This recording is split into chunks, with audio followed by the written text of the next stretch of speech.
halkani waa BBC London oo aad ka dhageysanaysaan mawjadaha gaagaaban kuwa FM-ka iyo barta internetka ee bbcsomali.com.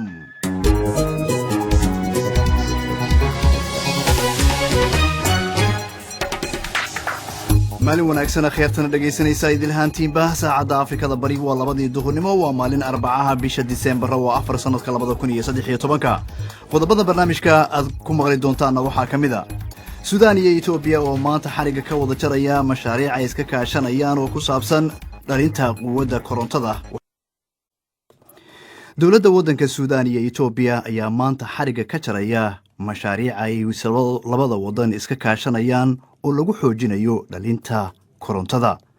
Ra'iisul Wasaaraha waddanka Itoobiya Haile Mariam Desalegn ayaa booqanaya dalka Suudaan wuxuuna la kulmayaa madaxweyne Umar al-Bashir ama uu la kulmay. labada dhinac ayaa la filayaa inay magacaabaan guddi heer wasiir ah oo sii wada heshiiska labada dhinac oo ay gaareen arrimaha horumarka iyo xiriirka ganacsiga.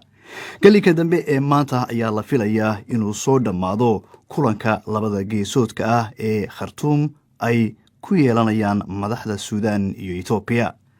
Xuseen Nuur Xaaji oo ah wariye madax bannaan ayaa Axmed Xaaji uga warramay arrimaha mashaariicdan ee labada wadan. dawladda Suudaan iyo Itoobiya mashruuca ay daaha ka rogayaan wuxuu ku saabsan yahay iskaashi labada wadan. marka muhiimada ugu weyn daaha laga rogayo mashruucu waxa uu ku saabsan yahay qad koronto oo isku xiri doonta Itoobiya iyo Suudaan oo markaasi laga soo qaadayo dhinaca Itoobiya oo la soo marsiinayo magaalada Qatarif ee bariga Suudaan oo dhinaca Itoobiya xigta.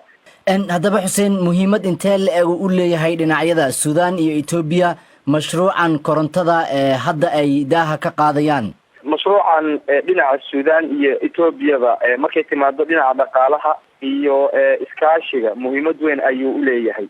marka dhanka Suudaan haddii aynu eegno waxay u kordhinaysaa xiriirka wanaagsan ee dawladaha dariska inta badan ba ay la samayso. mar haddii xiriir dhaqaale uu yimaado waxaa markaasi sii xoogeysanaya xiriirka ka dhexeeya dhinaca Itoobiyana dhaqaale ayay ka helaysaa maadaama korontada ee dhankeeda laga soo qaadayo markaasi Suudaan la keenayo.